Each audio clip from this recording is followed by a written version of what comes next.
نماز کا ساتواں فرض ہے خروج بسنعہ،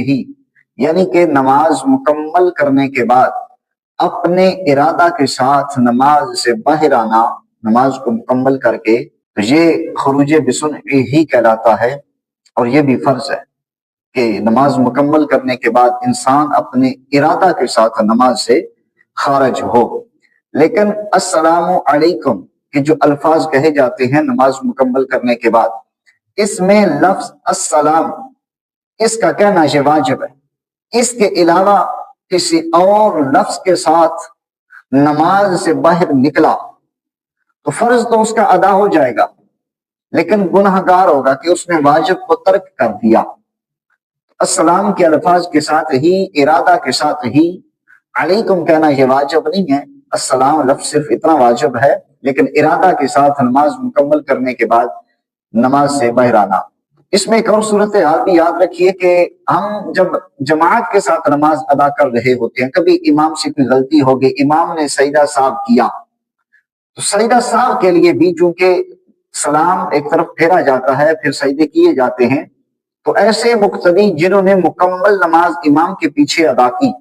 وہ امام کے ساتھ دائیں طرف سلام پھیر کر کے صاحب کے سجدہ کریں گے۔ لیکن ایسا شخص جس کی امام کے پیچھے کوئی رکعت رہ گئی تھی، ایک رہ گئی یا دو یا تین یا چاروں رہ گئی، وہ آخر پہ شامل ہوا، یعنی کہ وہ مسبوق رہا، مقتدی نہ رہا، اس کی کوئی نہ کوئی رکعت امام کے پیچھے سے رہ گئی، اب امام نے اگر سجدہ صاحب کیا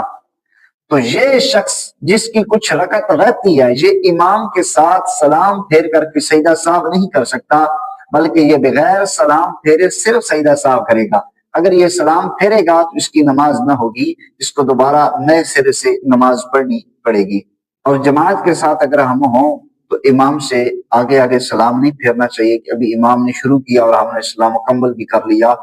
بلکہ ہمیشہ جماعت کے ساتھ نماز ادا کرتے ہوئے امام کی اتباع میں رہیں، امام کے پیچھے پیچھے رہیں،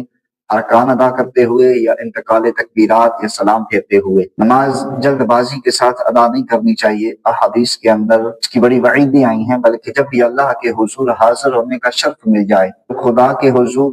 پیشانی جھکانے کا موقع مل جائے، تو انتہائی عاجزی، انکساری، خشوع اور خضوع کے ساتھ خدا کے حضور سجدہ ریز ہوا جائے اور خدا کی بڑائی اور عظمت کا اعلان کیا جائے، اور نماز مکمل کرنے کے بعد، فرائض کی ادائیگی کے بعد اسی جگہ بھی نماز ادا کریں، نماز ہو جاتی ہے۔ لیکن بہترین طریقہ یہ ہے کہ سنت اور نوافل کسی اور جگہ ادا کیے جائیں۔